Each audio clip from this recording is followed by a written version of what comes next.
Welcome to this video. We will consider this question: what is light? And we'll start in perhaps an unlikely place, with magnets. If you take a magnet, hold a magnet in your left hand and hold a magnet in your right hand, and you bring them together with one south pole against the other south pole, then what happens? It gets harder and harder for you to keep bringing your hands together. The south poles repel, we say. What does this mean? It means that the magnets push on each other without touching. Magnets aren't the only thing with this repulsive behavior. If you bring two protons close to each other, they repel too. In other words, they push without touching as well.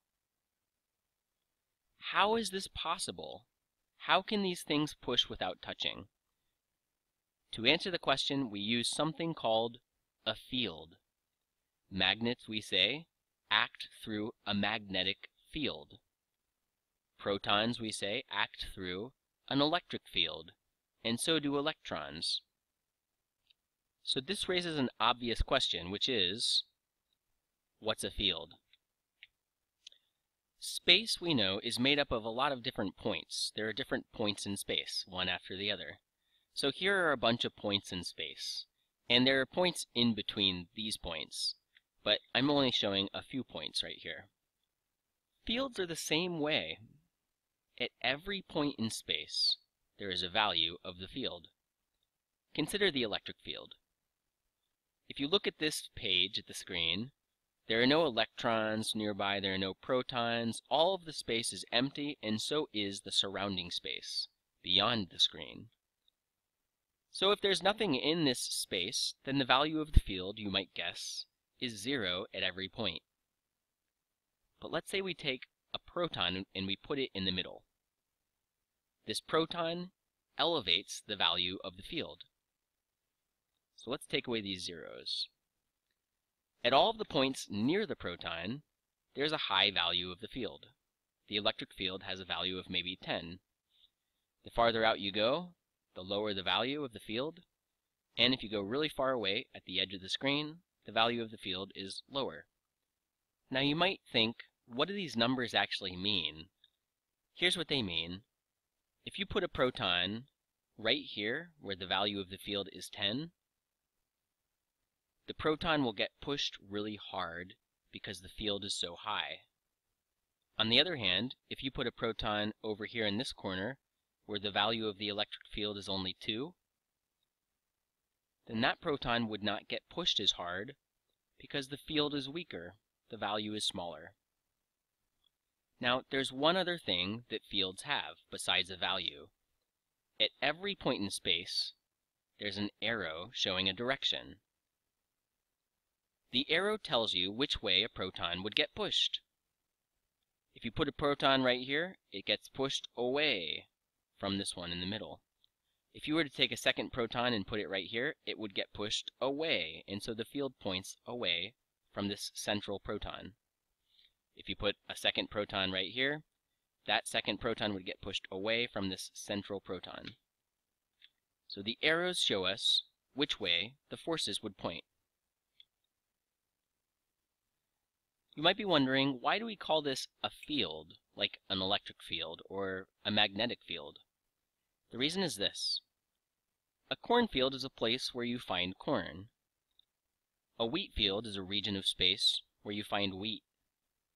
And an electric field is a region of space where you find an electric force.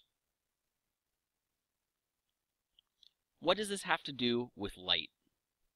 Believe it or not, light is a very particular, very special combination of an electric field and a magnetic field.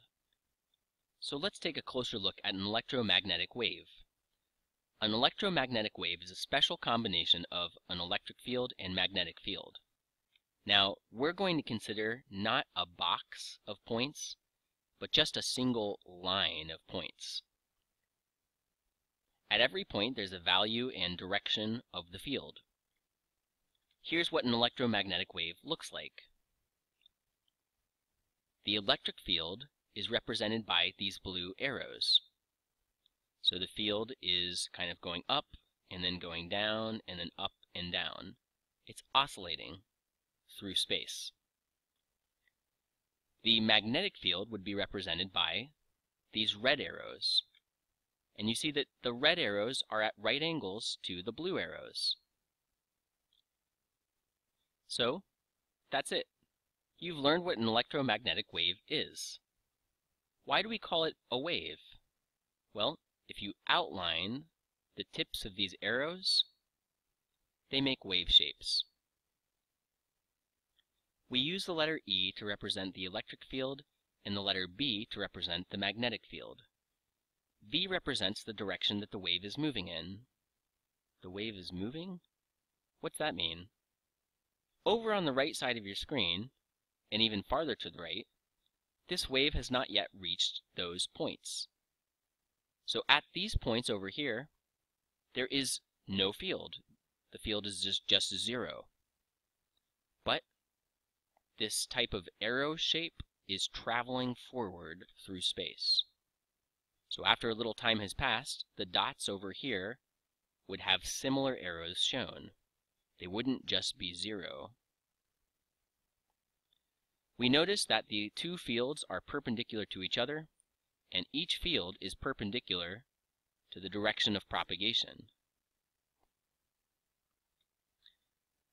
All right, now remember what these lines represent, because these lines tell us something very tangible. They represent the force. If you put a proton right here, the field is 0 because there's no arrow. So the proton doesn't get pushed. If you put a proton right here, look at this blue line. That blue line indicates that the proton would get pushed really hard upward. If you put a proton right here, it would get pushed pretty hard downward.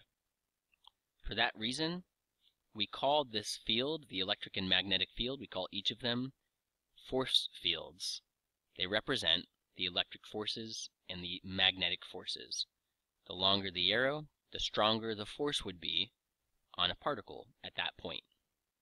And this is what light is. Light is an electromagnetic wave.